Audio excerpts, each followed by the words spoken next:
Okay, so this will now be a short period of walking meditation. Now, to practice the walking meditation, what you would do is to determine a walking path, which could be in your house or in a hallway outside, um, in a room where you have enough of a length, enough space to walk maybe 12 to 15 paces in one direction. And so you would just walk back and forth, mindful of each step that you're taking. So you start off at a particular point at one place of the walking path, and you take the right step.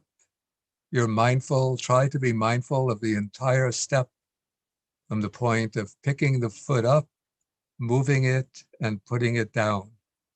So you just be mindful, right step. Then when you take the next step, mindful of the left step, then mindful of the right step, mindful of the left step, till you come to the end of the pathway that you determine.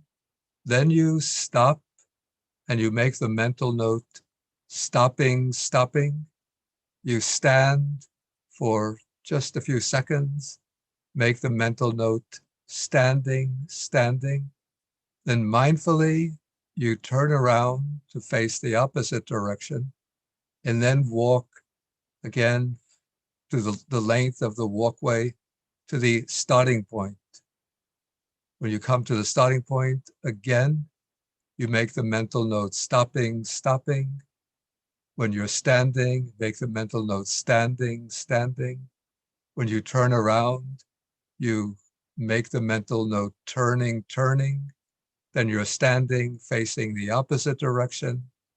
You make the mental note, standing, standing.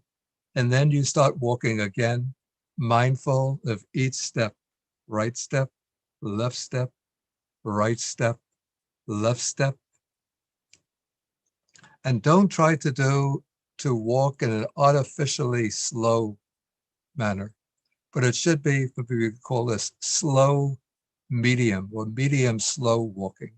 So a moderately slow pace, but not extremely slow. And for this kind of walking, we don't break the step up into different phases, but just be mindful of the entire step. Again, right step, left, right step, left step, coming to the end of the walkway,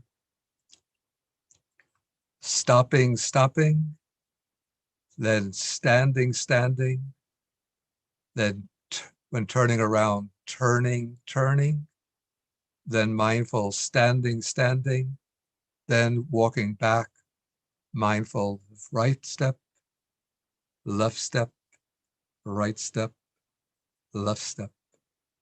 So I think these instructions should be simple enough. The only thing now is to do it. So let us start, and we'll be walking until 2 p.m. And you should be back in your seats at 2 p.m. because then we'll have another session of the seated meditation. Okay, so let us do the walking.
Okay, so this meditation session, this will be handled by Venerable Mangala. I assume he's online now.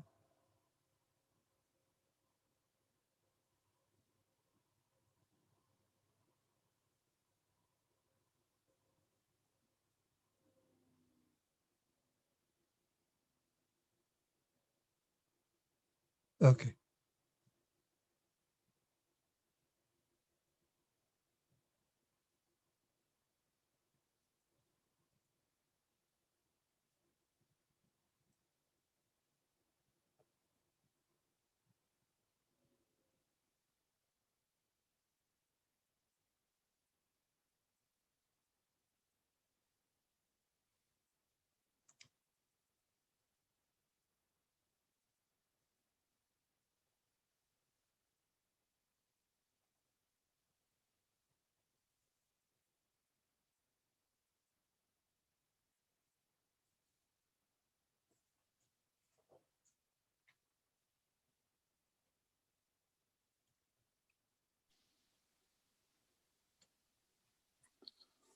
Okay. So hello, everybody.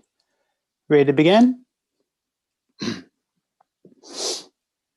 Yes, Bante. Okay.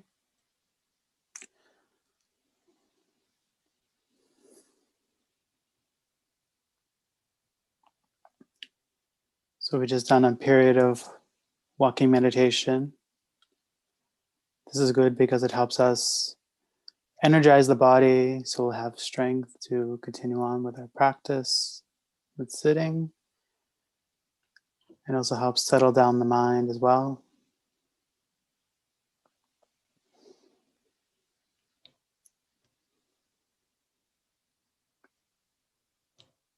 So we all should be taking our seats, however you want to sit, floor, chair, couch, bed, whatever.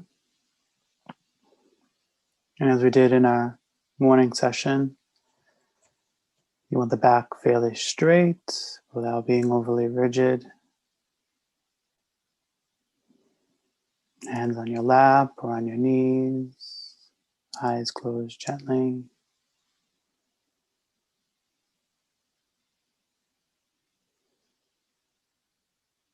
And just take a few deep inhales and exhales. Breathing in through the nostrils, breathing out through the nostrils. Breathing in deeply, filling up the lungs, and exhaling.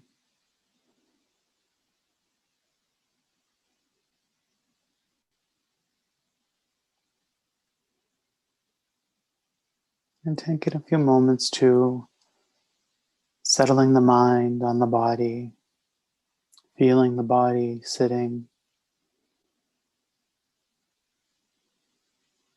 anchoring, grounding the mind and the body.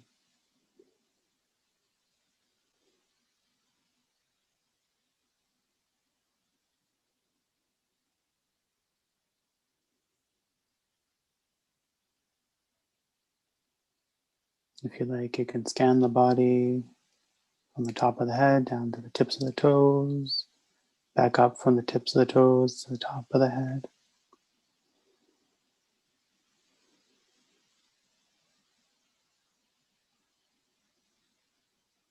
And just keep in mind that this is not a race. Go at your own pace. It's not a competition.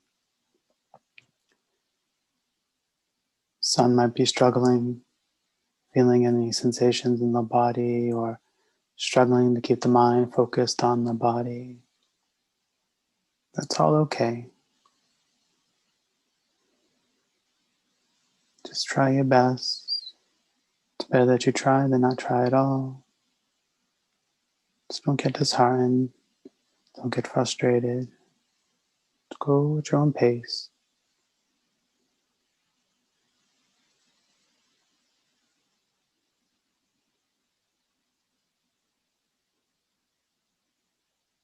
And also keep in mind that we're not trying to create or imagine or fantasize about anything. We don't really want any props or special techniques or anything like that. We just want to become aware of the activities of the body, what's happening in the body.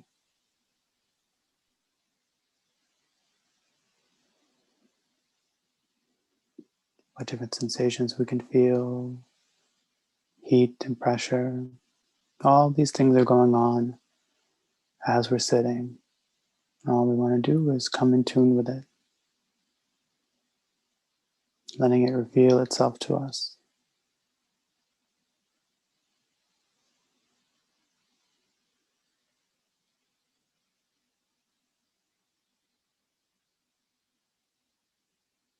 So take some time examining these things.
And when you're ready, take a few more deep inhales and exhales.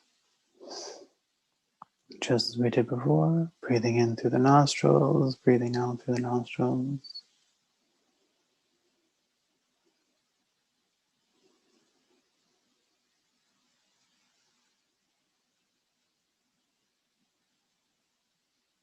And then cease controlling the breath. As I'm sure I mentioned earlier, the goal of mindfulness of breathing practice, we don't try to change or alter or manipulate the breath in any way. We just want to become aware of the natural rhythm of the breath, its natural flow. It comes in when the body needs oxygen, then the body exhales it, followed by another in-breath, followed by another out-breath. And all this happens on its own. Doesn't need an I, doesn't need a me, doesn't need anything. The body does it all on its own. If the body needs to take in more oxygen, it'll take a long, deep inhale, followed by a long exhale, and go back to its natural rhythm. All we do as meditation practitioners is watch and observe.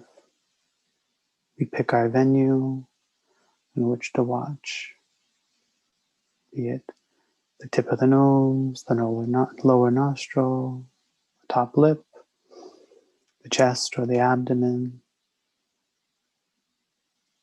Pick one of these spots, place the mind there, and watch the natural rhythm. We get out of its way and just let it happen all by itself. You don't need to make it happen. You don't need to force it to happen. It just goes on its own.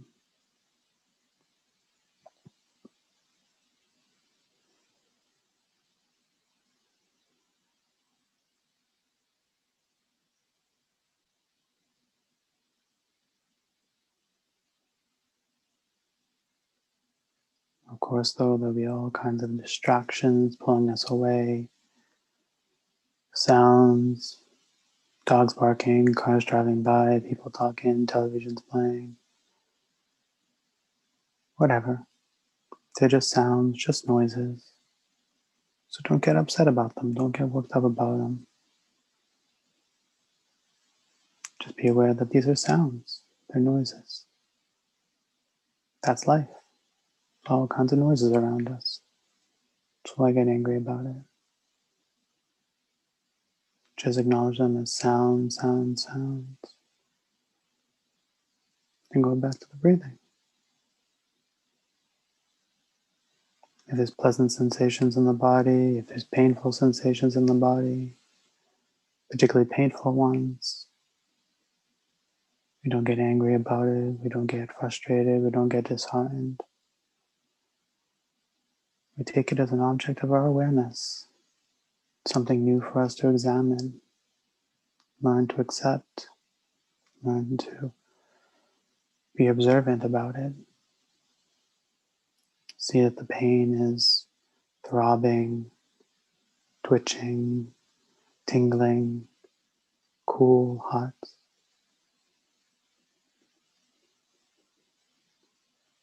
Not a solid mass. It's all kind of different activity. All we need to do is accept it and observe it, acknowledge it, not to push it away, not to get frustrated about it. Just watch it, observe it. Same thing with pleasant sensations. Cool breeze, warm feelings. We don't hold on to it, we don't cling on to it. It's just like pain. It comes, stays for a little while, goes away. No need to push away, no need to attach. Just things for us to watch and observe, not to get mixed in with it.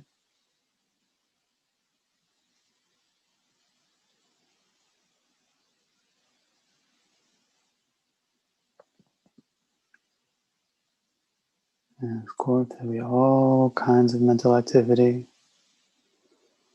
Wantings, not wantings, fantasizing, planning, complaining, all kinds of things going around in the mind. Such is the nature of the mind. It's always trying to pull us away, always trying to get our attention. But we're not going to let that happen. What we can do is watch, observe, acknowledge, call them out for what they are. Plans, daydreams, fantasies, thinking of the past, planning for the future, all these kinds of things in the mind, swimming around. You see it, call it out, acknowledge it, then let it fall away into the back of the mind. Then go back to the breathing. We can go back to feeling the body sitting. Remind yourself of sitting, sitting, sitting, feeling the weight of the body against the cushion, hands on the lap, rising, falling of the chest and the abdomen. And go back to the in and out breath. So we have this breath and we have this body to bring us back to the present moment, bring us back to what we're supposed to be doing.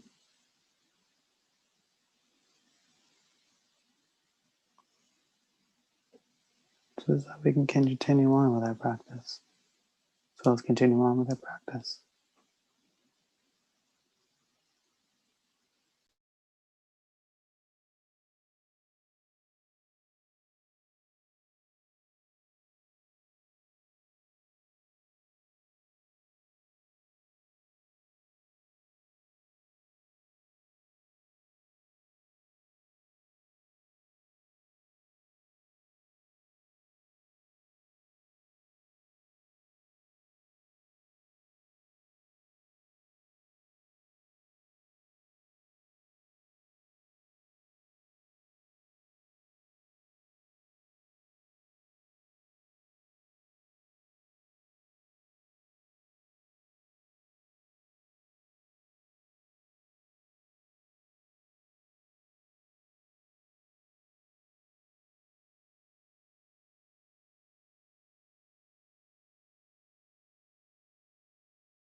Now, let's take a few moments to cultivate our thoughts of loving kindness by beginning with yourself. Direct your thoughts of loving kindness to yourself, wishing yourself to be well, to be happy, to be safe, or any other thoughts that you want to send to yourself.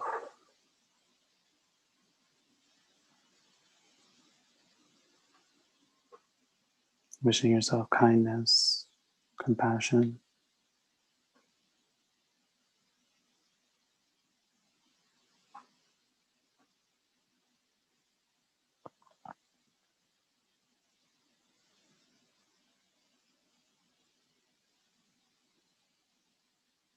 Letting these thoughts fill your mind, fill your heart.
When you feel ready, when that warm feeling of metta has swelled up in your mind and in your heart, radiate it outwards to all beings living on this earth.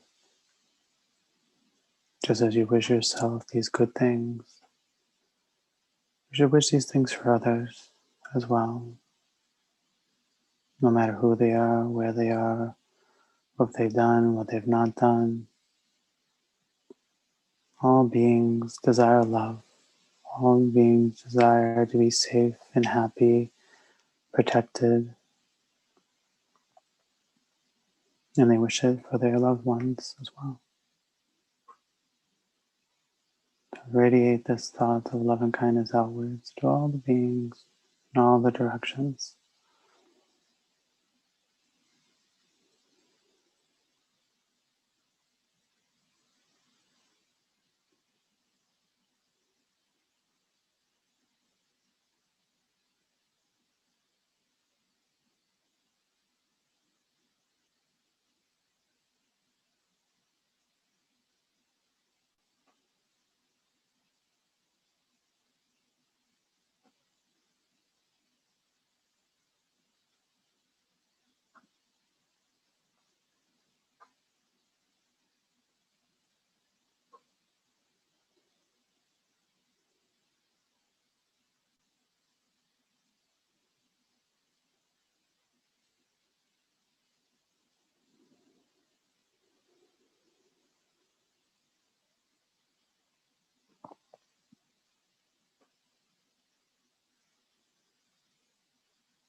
When you're ready, you can slowly begin to open your eyes. To finish up, you can rub your palms together.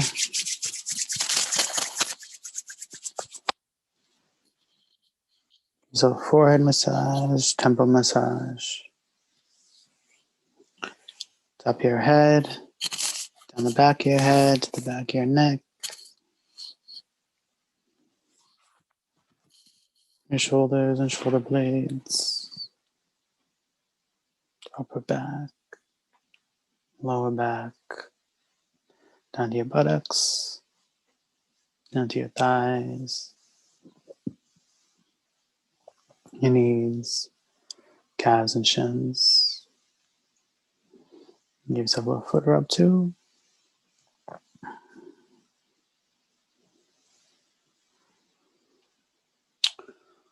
Okay, so that ends this session of meditation. So thank you everybody for participating, and have a wonderful rest of your sessions.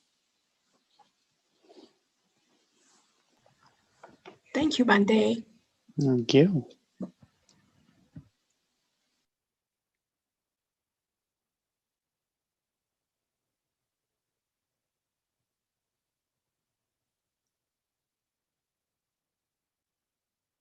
So we will start the next session at 2:40. So a little break before we start the next session. Yes, Bande.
Okay, I think we are ready to go.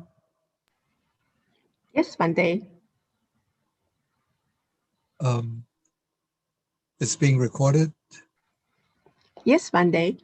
Okay, and then I think I'm supposed to be, is it spotlighted? Bande? Oh, Okay, yes. okay, I've done it to myself.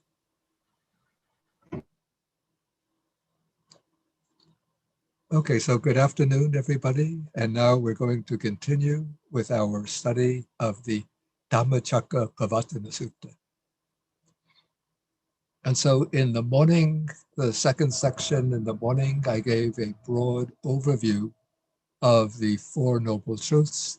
Now we're going to move into a more detailed investigation of each of the truths, noble truths in turn. So let me share my screen.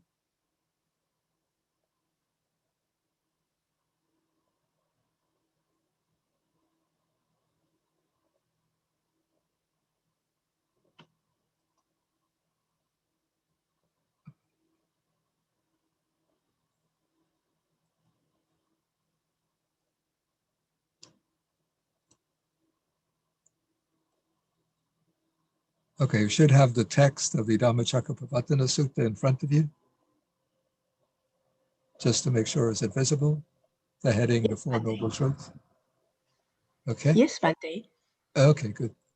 Okay, so now the Buddha is going to go into the explanation of the first noble truth.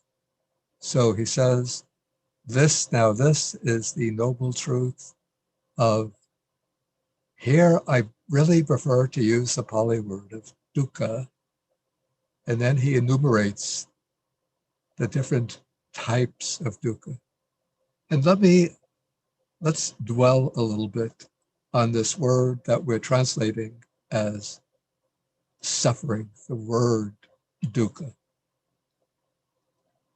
The word dukkha is used in several senses within the Pali Nikayas in relation to feeling, the felt tone of experience.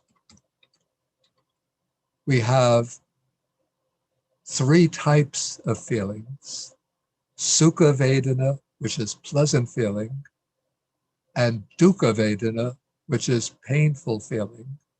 And then the third type of feeling, which is adukkama sukha vedana, feeling that's neither painful nor pleasant, or in other words, we could say neutral feeling.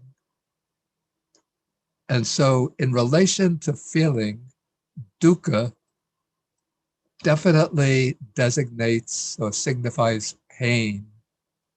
And painful feeling is divided into two subtypes.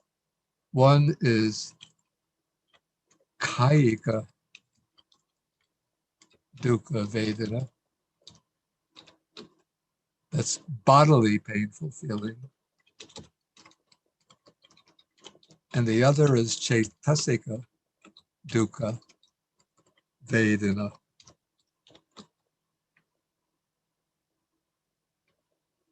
This is mental painful feeling.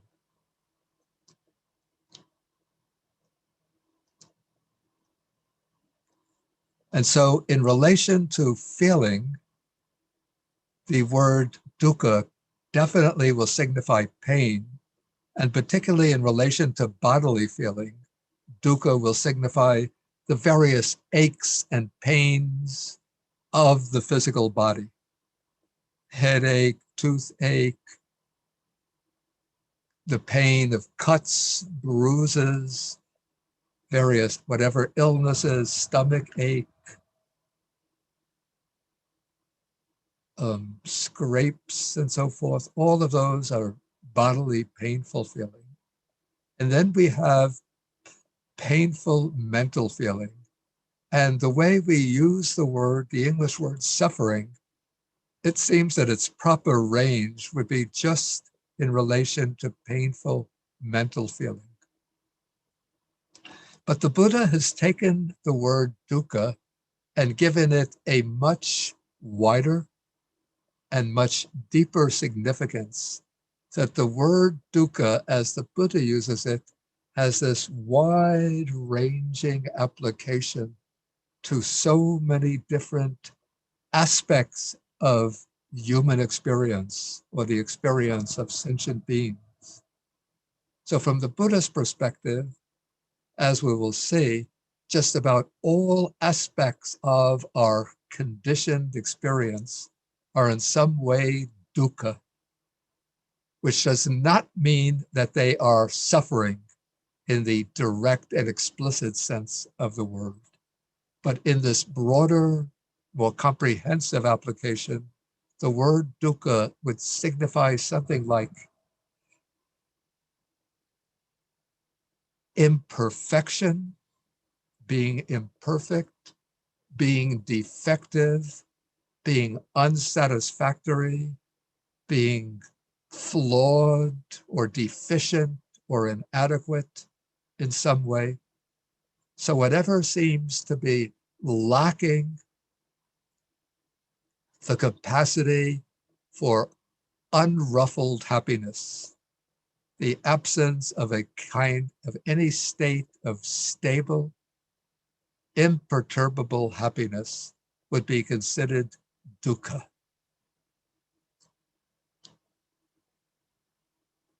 And sometimes to bring out this wider meaning of dukkha, the texts, the canonical texts, speak about three kinds of dukkha. So we have the threefold analysis of dukkha.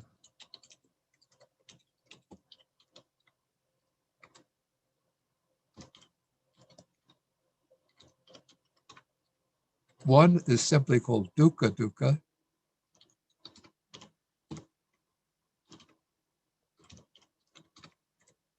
I don't want to overwhelm people with a lot of technical Pali terms, but these terms are quite useful for understanding a key concept like that of dukkha.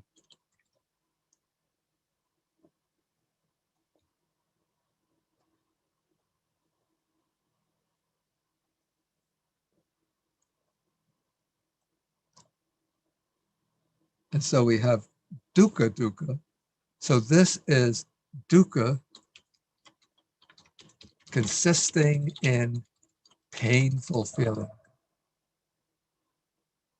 So this kind of dukkha dukkha comprises painful bodily and mental feeling.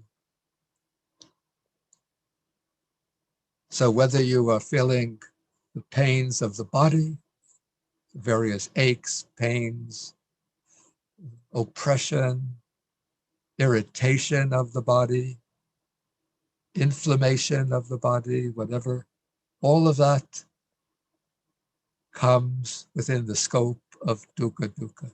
And also the different aspects of mental painful feeling, sorrow, grief, worry, stress, anxiety, displeasure, dissatisfaction. All of these different types of mental unpleasant feeling included within dukkha dukkha. Now, viparinama dukkha means dukkha due to change. And this is equated with pleasant feeling.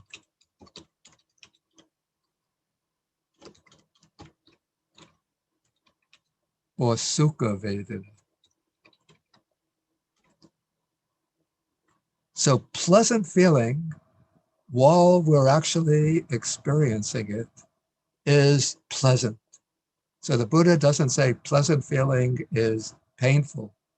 Pleasant feeling, while we're experiencing it, is pleasurable, enjoyable, agreeable, delightful.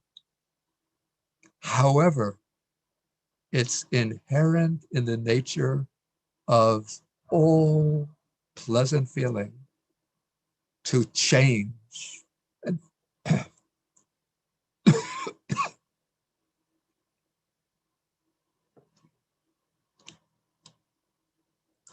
and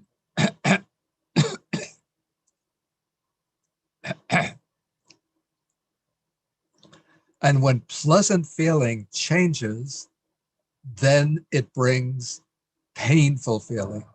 Then it brings dukkha dukkha. So this implies that even when we are experiencing pleasant feeling, even when we are elated and thrilled with pleasure, even when we are uplifted and exhilarated and enjoying our life to the utmost, underlying that pleasure or enjoyment, there's some deep underlying sense that this pleasant feeling is not going to last, that this pleasant feeling is unstable, that we have to make efforts to maintain that pleasant feeling. So there's a kind of very subtle undertone of anxiety underlying the pleasant feeling. And this causes the pleasant feeling to be not perfectly pure and unadulterated, but all of these worldly pleasant feelings are to some extent corrupted by an underlying sense that this feeling is going to change. And when the feeling changes, then there arises painful feeling. So while it's lasting, pleasant feeling is also comprised in dukkha, but this is not the direct painful experience, but this is dukkha due to the changeable nature of pleasant feeling.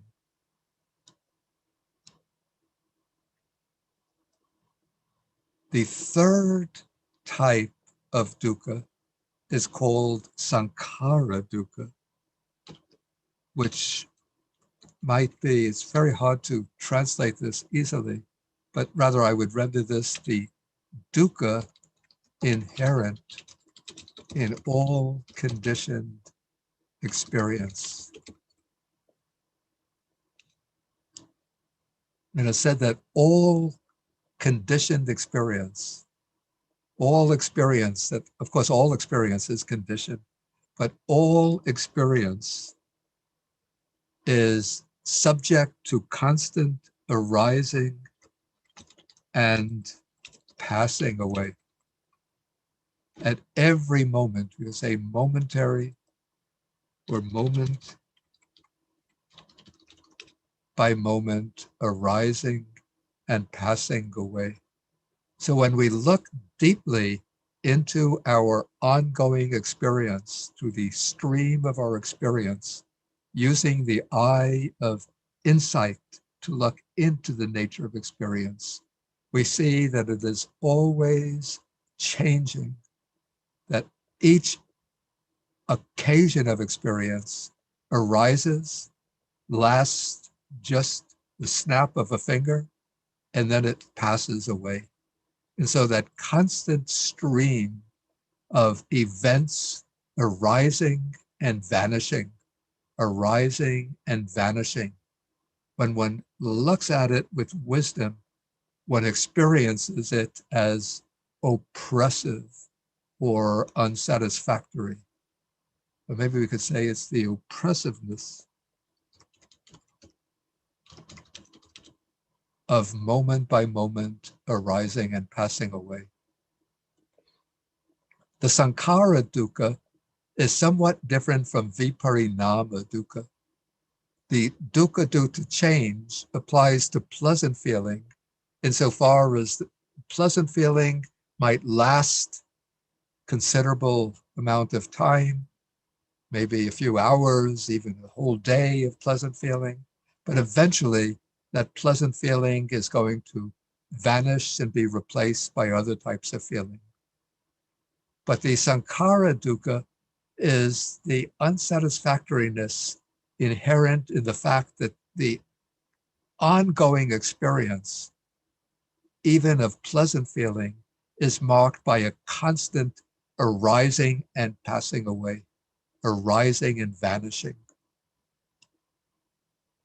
So it said that this kind of dukkha can be really understood and appreciated only by those who have noble wisdom, the Arya Panya. Yeah, there's a simile to illustrate the difference between this kind of, a simile to illustrate the nature of this kind of sankhara dukkha. So for the ordinary person, this kind of dukkha is like a hair that is held in the hand. So if you have a hair in the hand, you hardly feel it at all. So for the ordinary person without any wisdom, without any insight, doesn't recognize this kind of sankhara dukkha at all. But it's said for the noble one, the one with noble wisdom, this kind of dukkha, this arising and passing away, continuous arising and passing away of experience, is like a hair, a little hair that gets in the eye. When you get a hair in the eye or a speck of dust in the eye, it becomes very painful. And so the noble ones recognize this kind of dukkha. But for ordinary people, what we can most easily appreciate is the dukkha consisting in painful feeling. And we could also recognize, at least intellectually, the dukkha inherent in pleasant feeling because of the recognition that this pleasant feeling will at some time pass away. Okay, so this is the broad explanation of the meaning of dukkha. And now let us see how in the Dhammacakka Sutta, how the Buddha expounds the noble truth of dukkha. And notice that he calls this a noble truth, because to recognize these facts that the Buddha is going to enumerate, to recognize these facts or these elements of existence, of experience as dukkha, requires some degree of noble wisdom. That is what makes this a noble truth. And so we have the statement, birth is dukkha, old age is dukkha, illness is dukkha, death is dukkha. Now there is a sutta in the Majjhima Nikaya spoken by Venerable Sariputta, which provides an analysis of the first noble truth.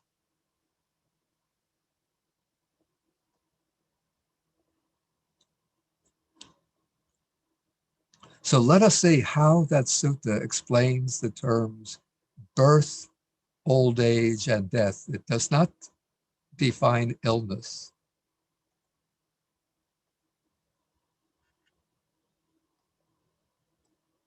Do you see this, the sutta? Yes, Bante. Okay.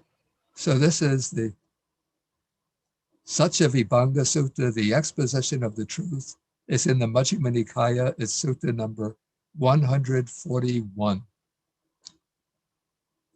So first Sariputta enumerates the Four Noble Truths. Then he enumerates the first Noble Truth with a little difference from the actual original sutta. Here he just says birth is suffering, old age is suffering, death is suffering. Then he mentions different types of experience that are suffering: sorrow, lamentation, pain, sadness, and despair are suffering. Then not to get what one wants is suffering. Then the five aggregates subject to clinging are suffering. But here I just want to look at the way he explains birth and old age and death, because we see two levels of explanation. So first, what is birth? So it is the birth of beings into the various orders of beings.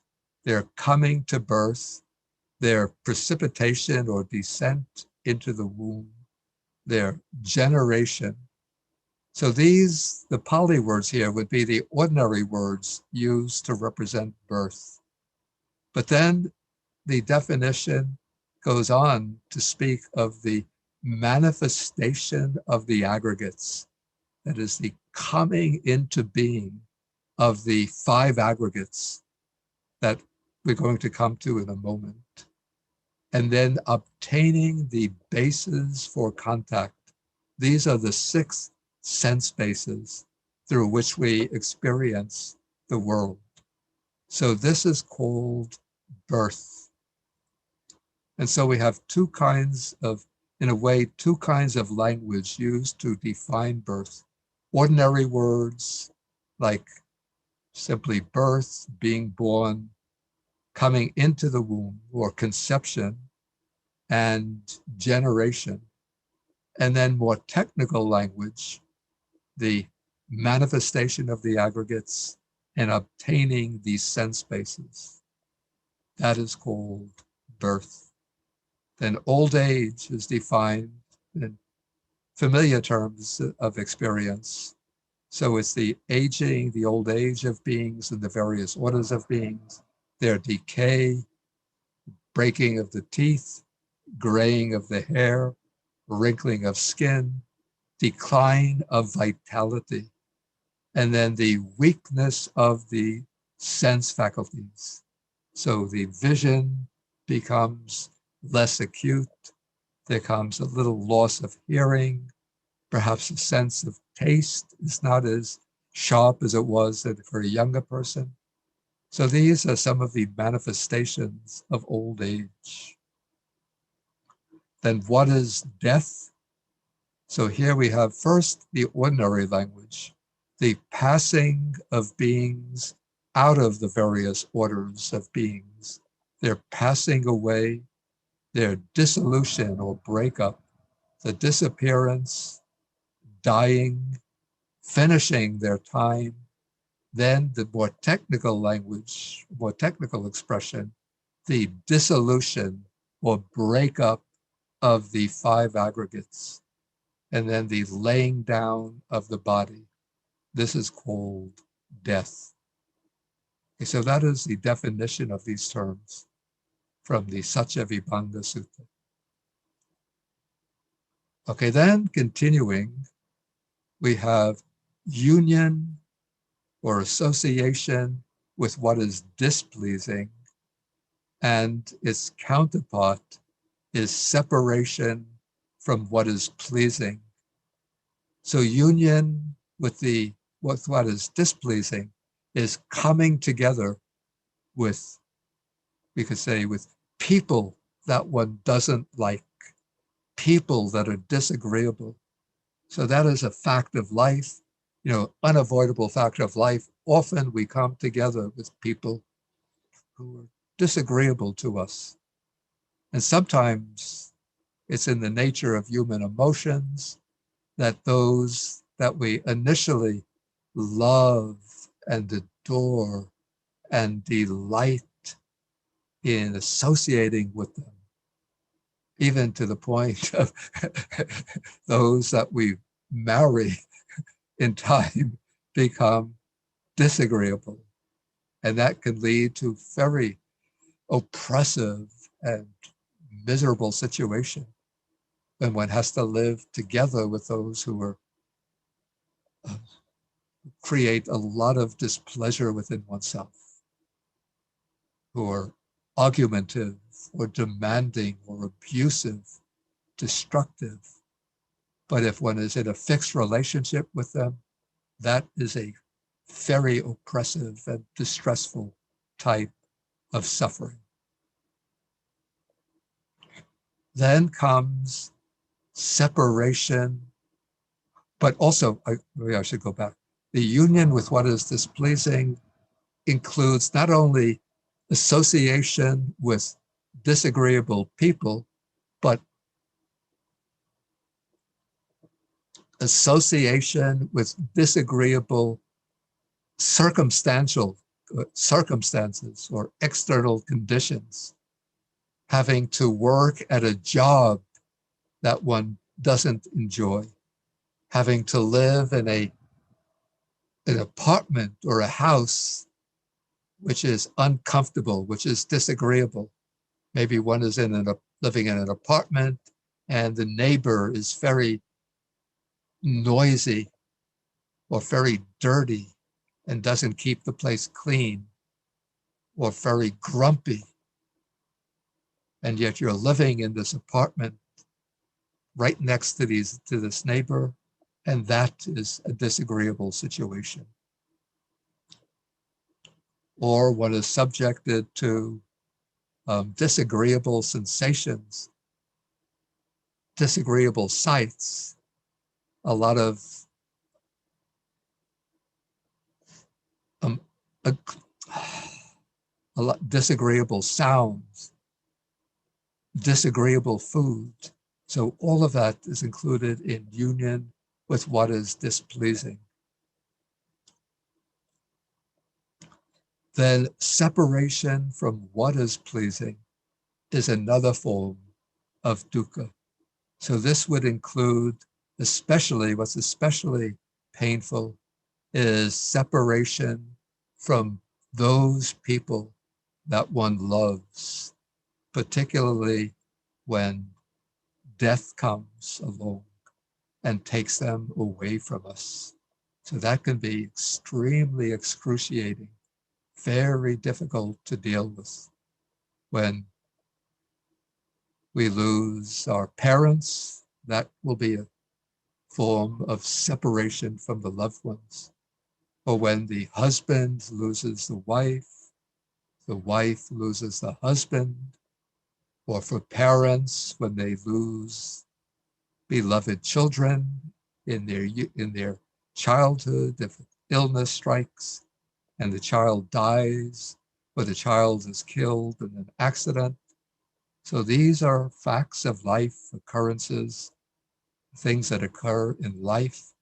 And when they come, when death strikes and takes away a loved one, we can never recover that loved one again. We can never be in their company, enjoy their company, and experience all of the pleasure and happiness that we received from our connection with them.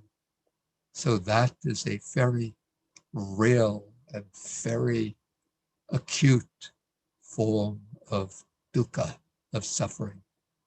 But separation from the pleasant also includes being separated from pleasant and agreeable outer conditions. And so one has a job, for example, that you really enjoy. You are working at it with a great deal of delight. It's so meaningful and fulfilling.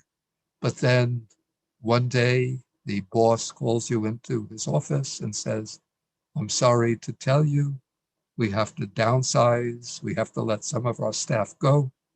And we've appreciated your work, but we have to let you go. That could be really upsetting, cause of misery. Or you've had a nice apartment, but now they raise the rent. You can no longer afford the rent. You have to move out. You separate from this very pleasant and agreeable apartment in which you were living. And then the separation from all types of beautiful, agreeable, enjoyable sense objects, pleasing forms, sounds, odors, tastes, tactile objects. Separation from that becomes dukkha. Okay, then the next one is not to get what one wants is dukkha.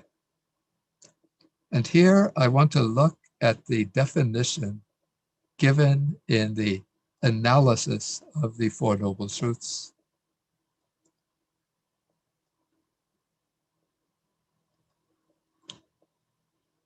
Because it seems a little bit strange to me, this definition. Okay, so what is the suffering of not getting what one wants? So it says, to being subject to birth, there comes the wish, oh, that we were not subject to birth, that birth would not come to us. But this cannot be obtained by wishing. And so not to obtain what one wants is suffering. Then the same thing to being subject to old age, to sickness, to death, they have the wish, oh, if only we were not subject to old age, if only we were not subject to sickness, if only we were not subject to death, oh, how delightful that would be. But we can't obtain that by wishing. So this explanation can be true and valid, but it seems to me that the more immediate types of suffering, that there are more immediate, concrete, and comprehensible types of suffering that arise from not obtaining what one wants. I want to be rich, suppose, but I don't get the wealth that I want. That can be a form of suffering. I want to be praised and admired for the work I do, but I don't get praise and admiration. Instead, I get criticism and blame. I want to acquire a nice house. I don't get that house. I'm a young man, or maybe a young high school student or young college student.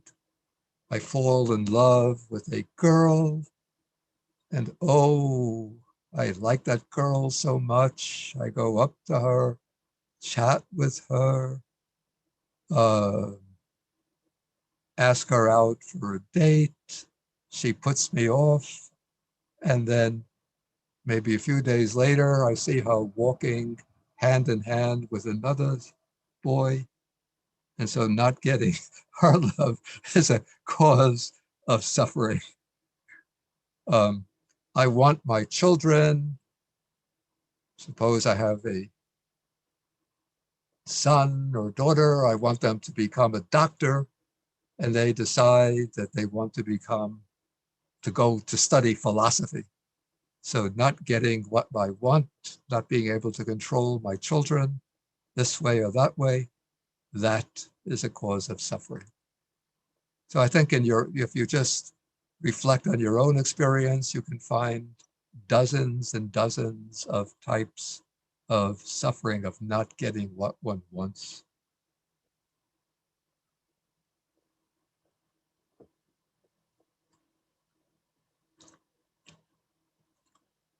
And I found in living my life many years as a monk, I found that many, many monks, and including myself, are subject to this suffering of not getting what we want.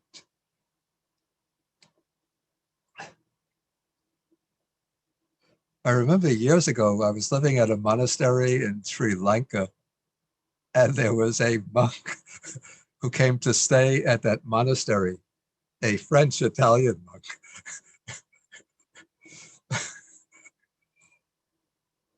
And the monastery was spread out over wide grounds, and there were a lot of kutis. Kutis are like huts on the monastery.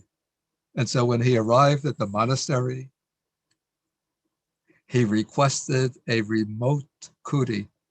He wanted a kuti that was, far away from the center of activity at the monastery. So the abbot gave him this kuti, and he was living there for a few weeks. And then he comes to the abbot and he says, the kuti that you gave me, it's too close to the bathing area.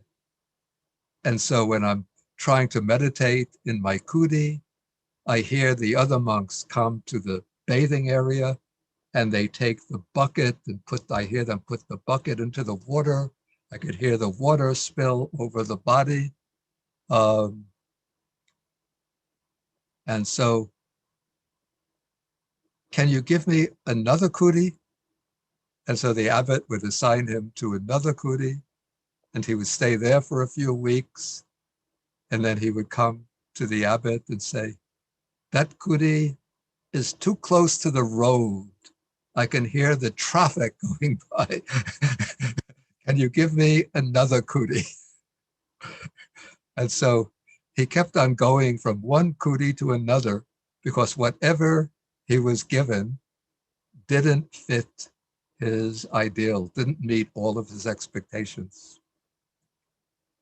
So not to get what one wants can be suffering, even for a monastic person.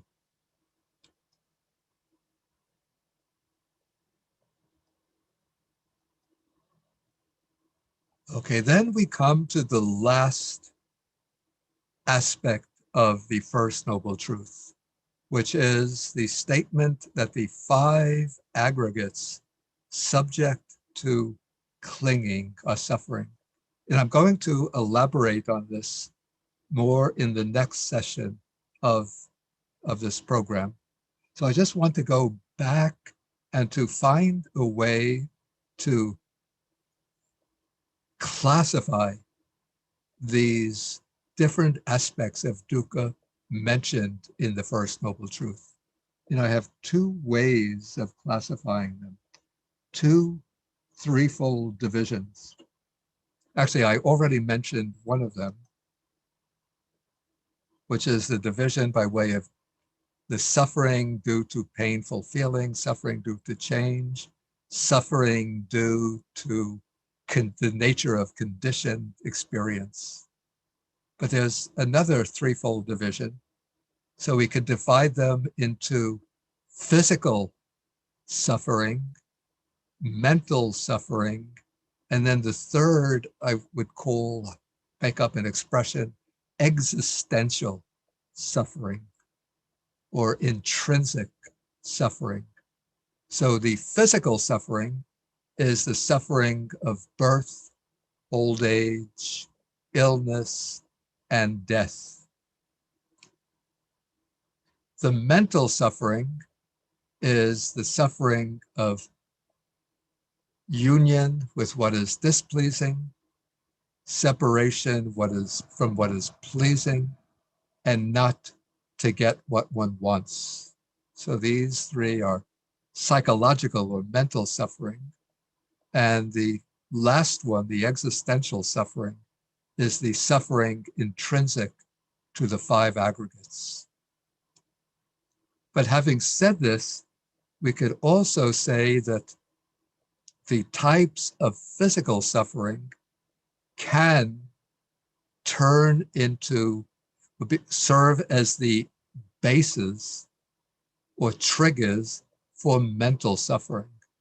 So when we get old, when we turn old, there are 2 ways that we could approach old age.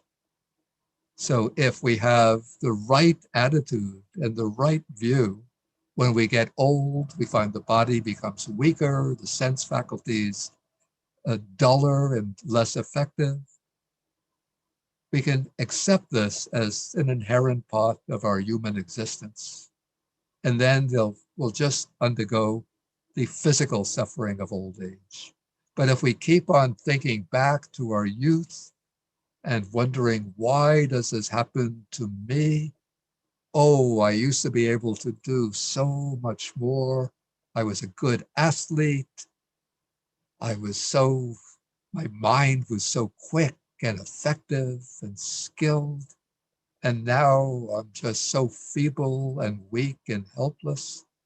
And then you start feeling sorry for yourself and longing and pining for the old days, for the good old days when you were young. Then old age becomes a cause of mental suffering. Not getting what one wants, or separation from what is pleasing, from the enjoyment of youth when is now separated. And so that old age becomes a cause for that type of suffering. Similarly, when one falls ill, either you could accept it wisely as just a aspect of life, an inevitable or something which is inherent in life. From time to time, we fall ill and we have to endure the illness with patience. Or if one doesn't have that right understanding, when one falls ill, one could start falling into self-pity, groaning, um, feeling a kind of anguish, misery, dejection, despair, depression. And so one builds up a mental suffering on top of the physical suffering. And similarly with death, if we have wisdom, we know that at some time we're going to die. And if we train ourselves properly by reflecting on death, the inevitability of death, and the uncertainty of the arrival of death, then when death comes, we're able to depart from this life with peace and equanimity in the mind. But if we don't have this right view and right attitude, then when we look forward and think about our own death in the future, then we become filled with dread and anxiety, apprehension, maybe the thought we're going to be plunged into absolute nothingness at death. And then when we are actually facing the event of death, particularly if it occurs suddenly and unexpectedly, then the mind will launch into a state of panic. I never expected this. I was going to live 100 years, but here I am, maybe 45 years old, and out of nowhere, an automobile collision has taken place and I'm crushed, dying. Or that angry man with a gun has burst into the restaurant and started shooting people, and the bullet comes into my chest and I'm dying. And so in this way, death, the physical suffering, gives rise to mental suffering.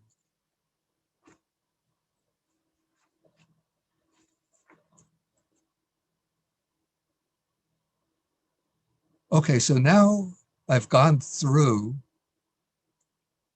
all of the aspects of the first noble truth, except for the 5 aggregates that I'm going to take in the next session.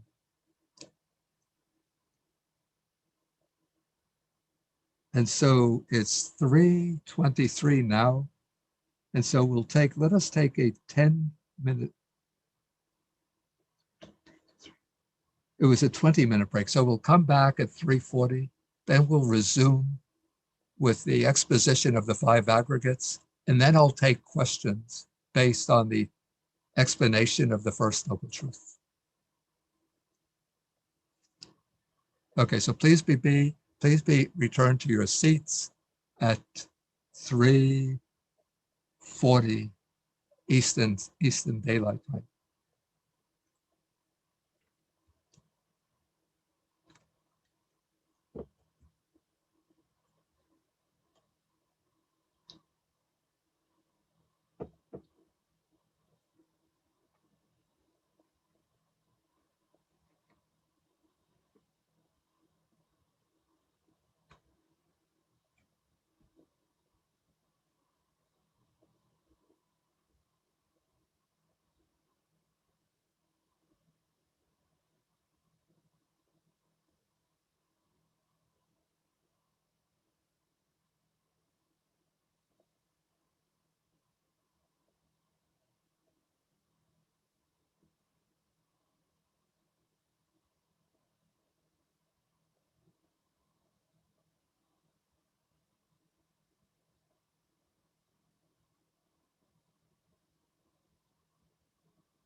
Okay, we're going to continue now.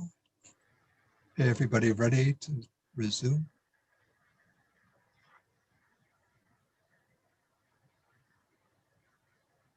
And so let me share the screen again.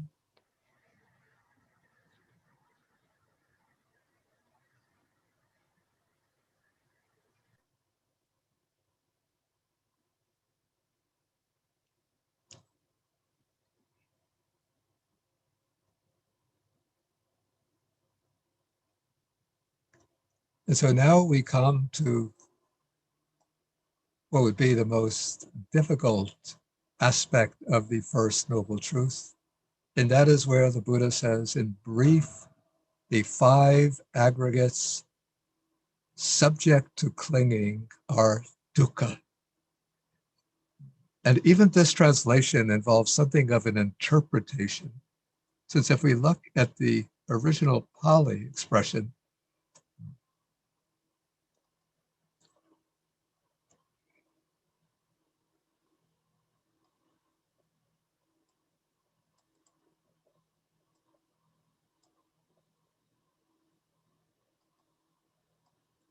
the original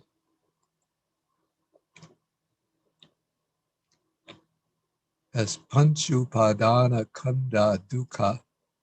Okay, the word pancha means five, and upadana is what we translate as clinging. The word kanda is what we translate as aggregates. So if we translate literally the original expression, it's five clinging aggregates are dukkha. So when I translate as the five aggregates subject to clinging, I'm inserting an interpretation into that, though I think it's the interpretation that's valid. The five aggregates are, let's say, the way in which the Buddha has analyzed the nature of experience, sort of dividing or dissecting our concrete experience into five broad headings.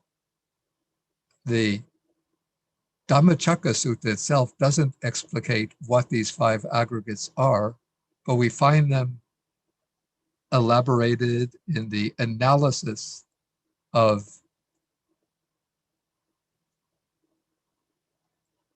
the Dhammacakka Sutta.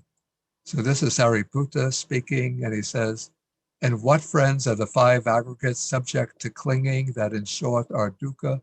They are the material form aggregate subject to clinging, the feeling aggregate subject to clinging, and so the perception aggregate, here I would put volitional formations aggregate, and the consciousness aggregate subject to clinging. So these are five aspects of experience into which, or five headings into which the Buddha has dissected our experience. So we have material form, which is the physical body, but it also comprises the external matter, the objects of the physical world that become the objects of experience. So all matter or material form is included in the first aggregate. Then we have the feeling aggregate, which is distinguished into the word feeling as it's being used in the Buddhist text doesn't mean emotion, but rather it means, I call this the felt tone of an experience as being either pleasant, painful, or neither pleasant nor painful, neutral. And feeling is said to arise through each of the sense bases. So we have feeling that arises in relation to the eye, feeling so that when our experience through the eye, the experience of seeing, can be pleasant, painful, or neutral. Similarly, experience of hearing through the ear, pleasant, painful, neutral. Similarly with smelling, with tasting, with touching. And the sixth base of feeling are the feelings arisen through thoughts and other mental events. Thoughts, mental images, emotions, and so forth. When any of these is experienced as either pleasant, painful, or neutral, that aspect of the experience is included in the aggregate of feeling. Perception, or in Pali, sanya, is that particular mental function by which we home in upon the distinctive qualities of the object. The mental function of fixing upon certain distinctive qualities of the object as the basis for identification, for discrimination, and for future recognition. So I hold this object in front of me. How do I get it? And so I can recognize by the features of this object through comparing with past experience, I see this is a pen.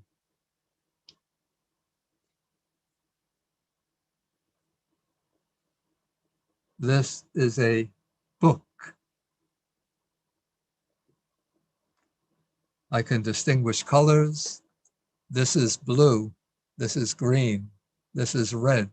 So all of those are activities of sanya, of perception.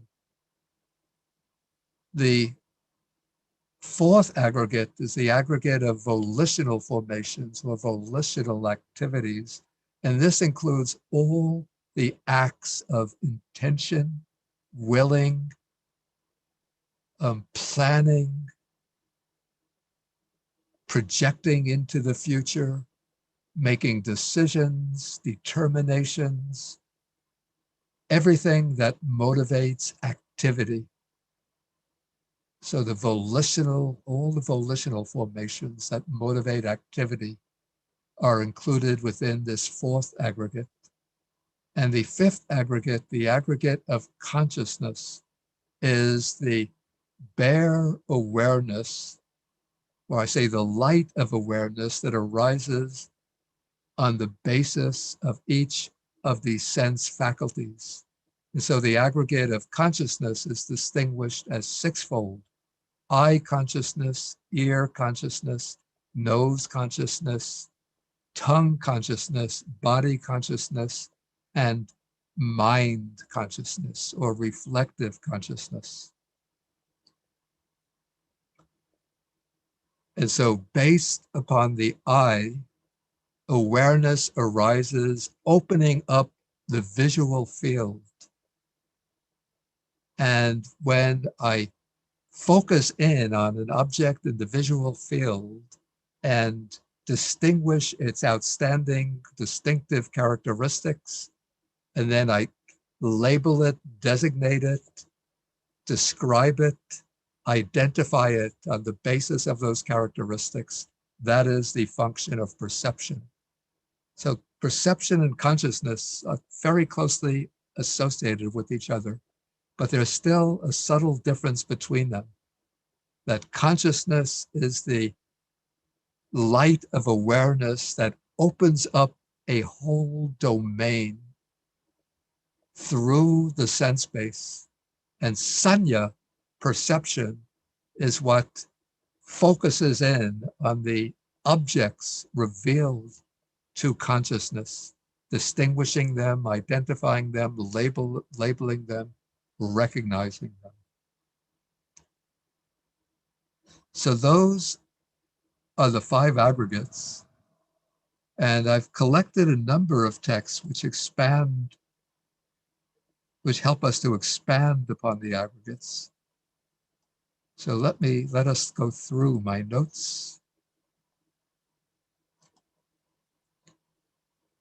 Okay, so the importance, the reason why the Buddha assigned special importance to the five aggregates. Well, let me take the second passage first. So here we come to the meaning of the aggregates. So a monk came to the Buddha and said, how does the designation aggregates apply to the aggregates? And the word translated as aggregate is the Pali word khanda, which in ordinary usage has several meanings. It can apply to the trunk of a tree, that is called a khanda. It could apply to the shoulder or the trunk of the body, can be called a khanda. But the commentaries explain the khanda as rasi, a word that means a group or an assemblage. So these five khandas are, each of these is a group, an assemblage, a broad category under which a multiplicity of phenomena can be categorized, can be included. And so here the Buddha replies, whatever kind of material form there is, whether past, future, or present, internal or external, gross or subtle, inferior or superior, far or near, this is called the aggregate of material form. Again, whatever kind of feeling there is, whatever kind of perception there is, whatever kind of volitional activities there are, whatever kind of consciousness there is, whether past, future, or present, internal or external, and so forth, that is called the consciousness aggregate. So the aggregate, you could say, is a general heading, a heading that includes all the particular instances, all the particular events or phenomena that share in the defining characteristic of that aggregate. Okay, why are they called clinging aggregates?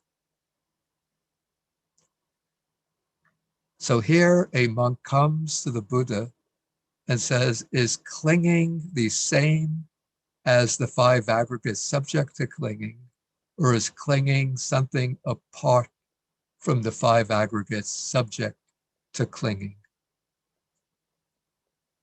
So if clinging were the same as the five aggregates subject to clinging, it would mean that even the body is a form of clinging. All feelings are types of clinging. All perceptions are types of clinging. All mental activity, all volitional activities of types of clinging. All consciousness is a type of clinging. But the Buddha rejects that. He says it's not the case that clinging is the same as the five aggregates subject to clinging. The other alternative, if clinging was something apart from the five aggregates, then you can have the five aggregates in one location, and the clinging would be completely independent of the five aggregates. So where would clinging be? Suspended someplace in outer space?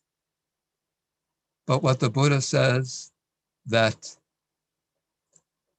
the Buddha rejects that alternative. So it's not the case that clinging exists apart from the five aggregates, but rather the desire and lust, or the desire and attachment for the five aggregates is the clinging there. And specifically, we would say that this desire and lust is found in the aggregate of volitional activities. So it's part of the aggregate of volitional activities. This aggregate will include desire and attachment. And that desire and attachment swells up or springs up from the aggregate of volitional activities and clings to bodily form, clings to feeling, clings to perception, clings to the volitional activities themselves and clings to consciousness. And the primary form of clinging is taking things to be mine, I, and myself. So here we have a sutta in which the Buddha explains suffering through clinging, where he calls us agitation through clinging and ease of mind through non-clinging. So how is there agitation or distress through clinging? Here the worldly person regards his bodily form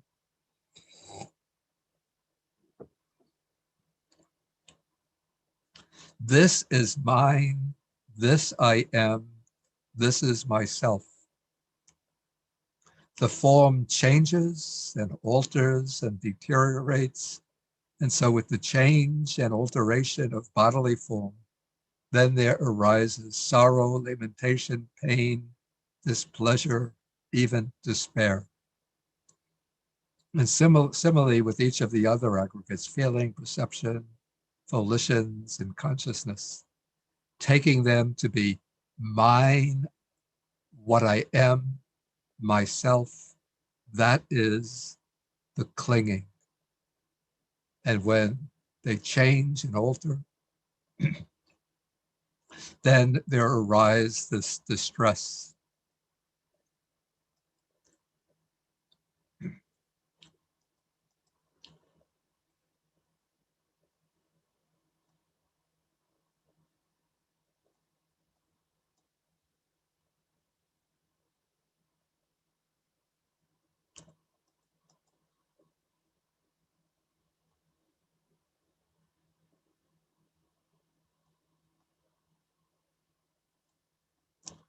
And as this passage indicates, the primary illusion that arises in regard to the five aggregates is that the aggregates are in some way either our personal possessions or that they constitute a true I, a true self.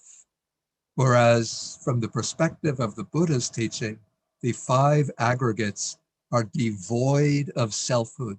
They're just five physical and mental functions operating in unison, bound together by certain principles of conditional relatedness. And when they're functioning together under the influence of ignorance, they give rise to the delusion or the illusion that they constitute an I, a self, or that they contain within them or behind them an I or a self. And on that basis, we become attached to the five aggregates and cling to them.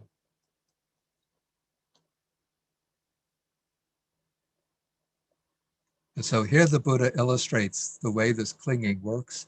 He uses a simile of a dog, which is tied on a leash to a strong post. So if the dog walks, it walks close to that post.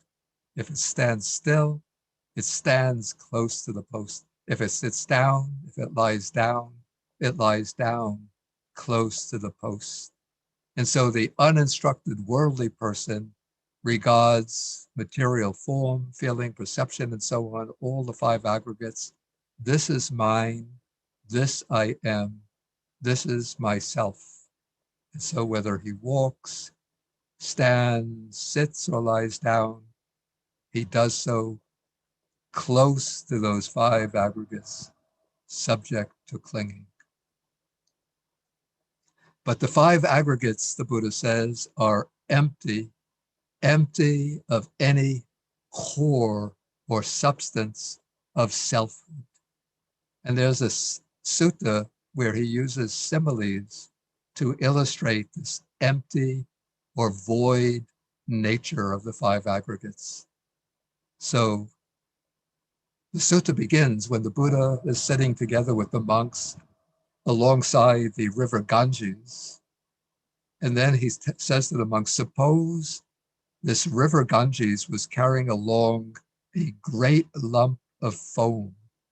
And then a man with good sight would look, inspect it, that lump of foam. When the lump of foam is coming down, if you look at it superficially, it looks solid and substantial. But if you pick up that lump of foam and inspect it closely, it appears to be void, hollow, without any inner substance. So the Buddha says, in the same way, the monastic person inspects and examines any kind of form, and it appears to him to be void, hollow, and without any substance, insubstantial. Then so that illustrates, the lump of foam illustrates the aggregate of material form. And in a way, this corresponds quite closely, I would have to say, to the modern scientific understanding of matter. So when we look at an object, I look at this plastic object, it looks hard and solid. I crush it, try to crush it. I meet with resistance. I can't get very far with it. But if we turn to the physicist, he'll tell us, the subatomic physicist, he'll tell us that the piece of plastic is composed of various molecules. The molecules are composed of atoms. The atoms are composed of subatomic particles, and those subatomic particles are mostly vastly spread out, so the atom is mostly just empty space. But it's just because of the electromagnetic force binding these particles together, so they take on the manifestation as hard and solid. But when you use, I don't know, the tools of the nuclear physicists to examine the matter, it's mostly empty. Okay, then to illustrate the aggregate of feeling, the Buddha says, suppose in the autumn when it's raining, actually now it's raining here, the last, yesterday and today it's been raining. So we have a surface of the water, and as the rain beats down on the surface of the water, water bubbles rise and burst. And when a big water bubble arises, it looks solid, like a dome of glass. But immediately that water bubble bursts and vanishes. And so when you expect it, you can see that those bubbles are void, hollow, and insubstantial. So feeling is just like water bubbles. The feelings arise, pleasant feeling, painful feeling, neutral feeling. Then they break up and vanish. Quickly, quickly, quickly, they break up and vanish. So no substance in feeling. Then in the last month of the hot season, so that's the illustration of the aggregate of feeling, and the aggregate of perception. So here we have the last month of the hot season at noon. Well, this is something you experience in the middle of the day in hot weather when you're driving down the road. You see in the distance what looks like a pool of water, even though it hasn't been raining, but it seems like there's a pool of water ahead of you on the road. But when you get to that part of the road where you saw the pool of water, it's gone. No pool of water there. It's just a mirage created by, I don't know, the play of light, the refraction of light. So it's an optical illusion.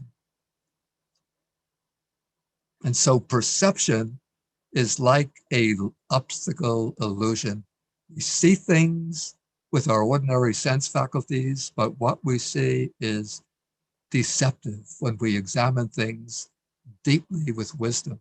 So in this way, perception is a bit like a mirage. And perceptions too are always breaking up and vanishing. So what substance could there be in perception?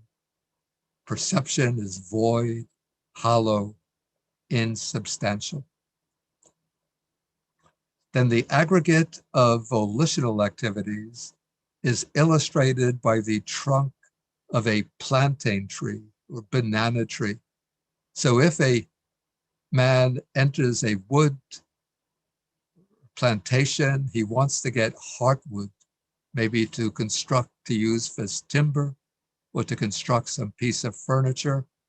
And he sees a banana tree and he cuts down the trunk, hoping to find the heartwood.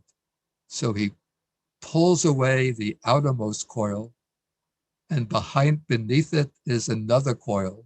He unrolls that, and then there's still another coil, then still another coil, and he pulls off one coil after another, and he doesn't even find softwood, much less heartwood. Because if you know the trunk of a banana tree, it's just coil within coil within coil. Similar to an onion, when you peel the onion looking for a pit to the onion, you don't find any pit, but just layer beneath layer beneath layer. So there's no substance in a plant and trunk. And so in the same way, the volitional activities are void, hollow, and insubstantial. And then to illustrate the aggregate of consciousness, the Buddha uses the simile of a magician who, at a crossroads, sets up his little magical theater.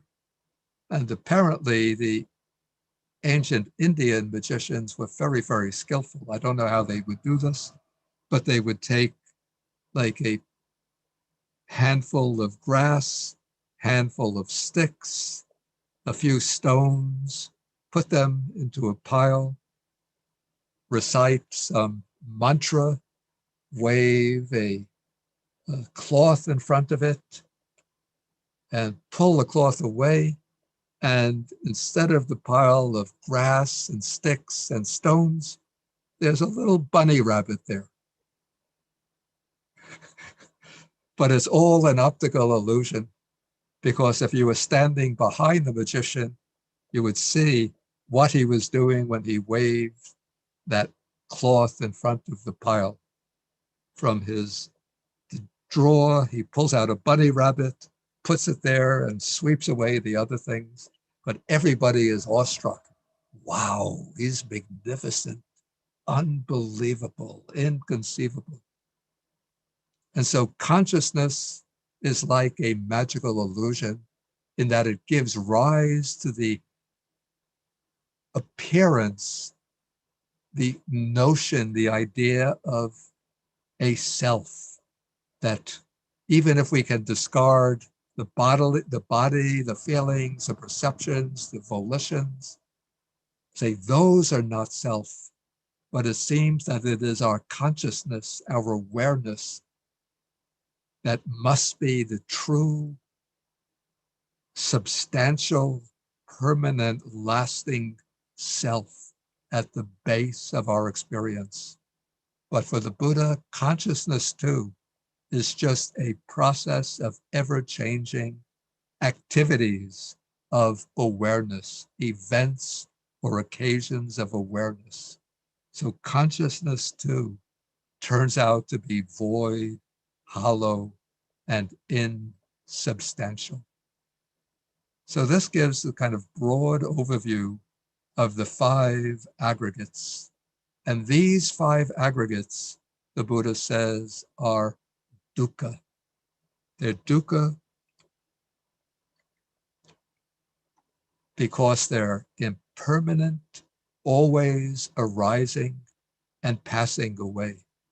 And though they're always in process, always changing, but they give rise to that delusion of self, of I and mine, to which we cling, and which causes us to cling to the aggregates.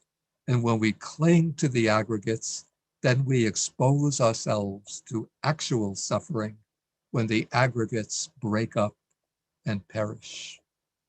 Okay, so this gives us a broad overview of the first noble truth. And so we have about 10 minutes left in the session, so I can take some questions. And again, please use the usual method. So we have Ravi Karunaratna.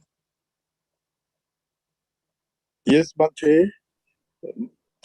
Bhante, yeah. This is a question I had this morning. I didn't want to delay the lunchtime. You mentioned that the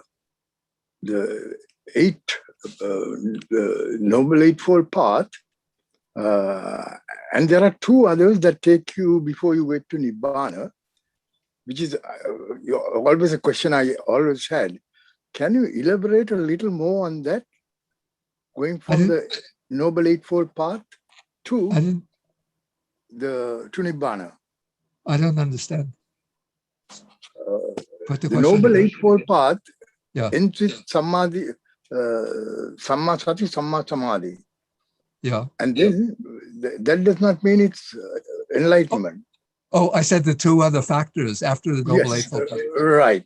Yeah, can you elaborate a little more? Because to me, I feel that's very important, because that's the way, I mean, we are trying to get to Nibbana, right? So yeah, the two factors are right knowledge and right liberation. But at this point, I'm not going to elaborate on them, because we're going to come back to the Noble Eightfold Path and what arises from the Eightfold Path later. So right knowledge and right liberation. Liberation. Thank you, Bhante. Okay, Mr. Wang, CJ Wang.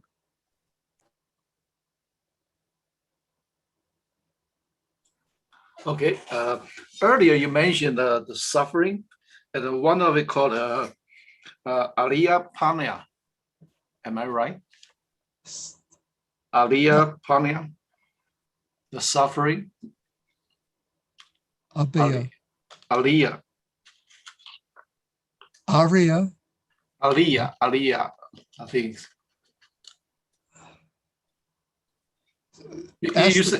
You say those three suffering, and this one, ordinary people won't able to see it. Oh, okay. This is the Sankhara Dukkha. Okay. So I said, this is what is perceptible to the Aryan person, the person who has the noble wisdom. That person will understand that all of the sankharas are unsatisfactory and dukkha. But we ordinary people, we don't really see that.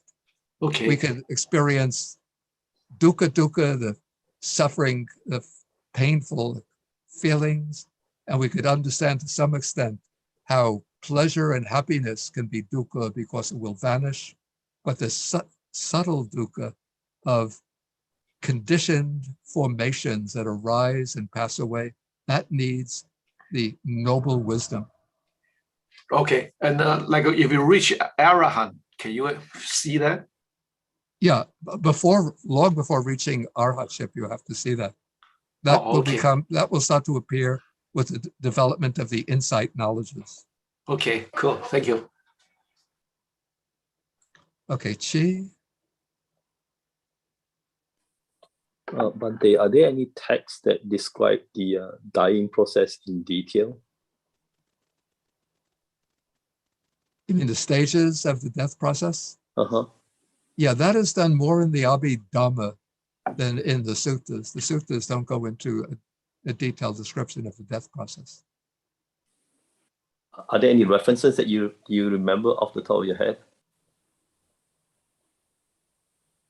It's in chapter 5 of the comprehensive manual of Abhidhamma. Okay. Yeah, that's what. Thank you. Okay, Richard Baksa. Welcome to the program.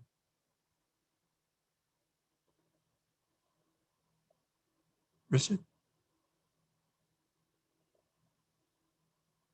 We lost him. Probably he'll come back.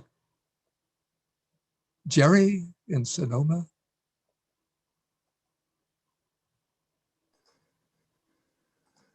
Yes, Bhante, thank you for taking my question, and thank you for the great teachings over the holiday weekend. You can hear me? Yeah, I can hear you quite easily. So I may have the answer by now, but I'm not sure, because as you taught before the break on dukkha, I was having a little trouble understanding if what you were listing was an absolute given and inherent, or just a potentiality. But near the end, you talked about those that are wise sort of overcome it. So, and then now that you went into the aggregates, I mean, it's not an absolute determinism given that there's dukkha over certain conditions. It has to do with the development of the individual. That's my question. So, if there was inherent dukkha in the rising and passing of events, then we will be suffering as we meditate, because that is what we're sort of riding the waves of what rises and what passes. Yeah. So I suspect, but I'm asking, that's not inherently dukkha, but it could easily be, or not getting what you want, which has been an issue for me for many decades. But that's not inherently dukkha either, as long as we live in the world as it is, not as we wish it to be. So that in some ways, a lot of your talk on dukkha was really an exposition on ignorance, on delusion and ignorance, at least through my ears. But I hear your comments. Thank you. Okay. I would say that the 5 aggregates subject to clinging are inherently dukkha, even when one is not actually clinging to them. But these are the 5 aggregates which are the potential objects of clinging, and they're held to be dukkha because they're subject to this continuous, unbroken arising and passing away. So it's the 5 aggregates that constitute the sankhara dukkha, the dukkha inherent in conditioned existence. So the fact that the aggregates constantly are arising and passing away, this is what is seen with insight wisdom. And when one sees this with insight wisdom, one realizes that the 5 aggregates are inherently, I would say, unsatisfactory, dukkha in the sense of being unsatisfactory, deficient, defective, imperfect, flawed, but not necessarily suffering. They become the basis for suffering when one is clinging to them, and then they change. Then felt suffering arises from them. But they are dukkha in that sense of being unsatisfactory inherently, even when one is not clinging to them. Does that answer the question? No, but you may want to go on, because it doesn't make any sense how we evolved over, hundreds of thousands of years, and that watching a river or watching a sunset is watching change, and it's inherently pleasant and beautiful. So I see that the awareness and the knowledge experientially of change is inherently dukkha. I don't see how that could be. Yeah, anyway, maybe we just go on. Thank you. Okay, maybe I could take one more question. If it's a short question, Richard Baksa, I called him earlier and then we lost. Yeah, on mute. Oh, here we go. Yes, Bhante. I'm sorry, I pressed the wrong button before. Yeah. My question regards the order in which the 5 skandhas are given in the sutra. Yeah. It seems at first glance to be arbitrary in the sense that if you look at the progression to volitional action, it starts with matter. From there, we have consciousness. Consciousness makes contact. And from the contact, there is perception of an object. From perception, there arises a feeling. And from the feeling arises volitional action. Yet, is the order given in the sutra arranged with a different sort of structure for that reason? Yeah, I don't think the order that's given in the suttas is intended to be describing a sequence in the process, a sequential process of experience, but rather I think it's moving from the grosser, more easily discernible factor of experience to the subtler, more difficult to detect aspect of experience. So we could see that the bodily form is, of course, the most obvious, the most evident. Right. Then the feeling comes next because we can attend to our feelings more easily and that, quite fairly easily. And perception and volitional activities, maybe these three are pretty much on the same level as being of intermediate levels of subtlety. And then the consciousness aggregates is probably the most subtle of the five. So that is the order in which they're laid out. I see. Thank you, Bhante. But in the account, when the Buddha gives call this a sequential account of experience, then we have from the encounter, say, of I, in dependence on the I in a visible form, there arises I consciousness. Then the meeting of the three is contact. Based on contact, there will arise feeling, perception, and volitions. So we have a different sequence when a different order when the Buddha is explaining the process of experience. Thank you, Bhante. Okay, this is 420. So we'll take, it's time to go into another period of meditation. Maybe we should take like a 3-minute stretch since we've been sitting for some time. So just we could get up and do some bending and stretching exercises. And then at 4:25, we'll sit and go into the meditation.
Okay, and I should mention, for those people who had questions that I didn't answer, please keep your question for the evening session, because the evening I'll just be giving a short talk, and then we could devote the rest of the evening to the questions.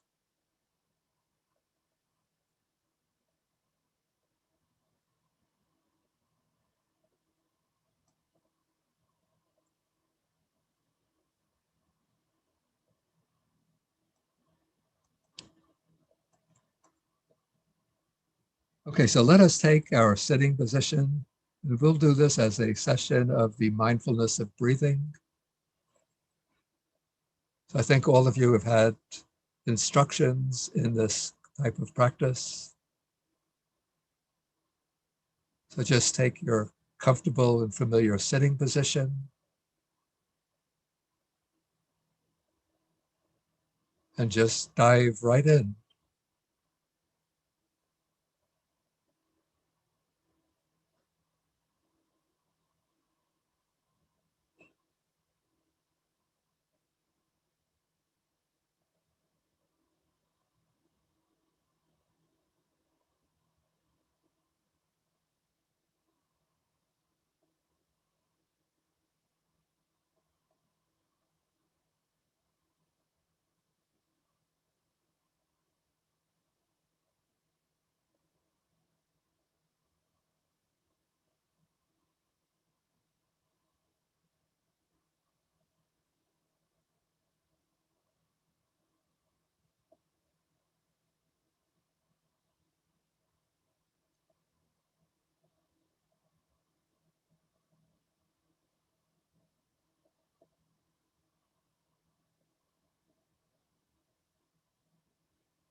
Okay, now come back to the felt sense of the body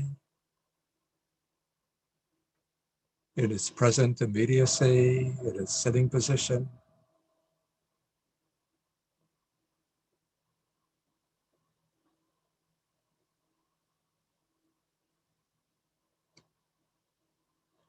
Then take a few deep breaths, mindful breaths in and out.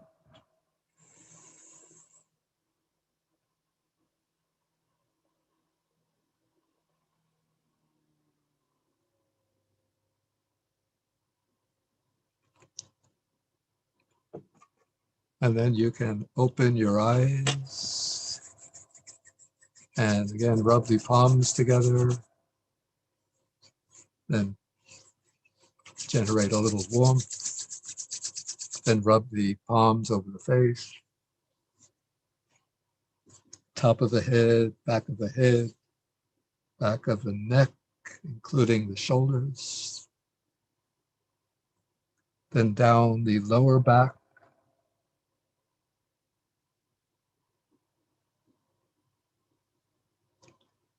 To the buttocks, the knees, and the feet.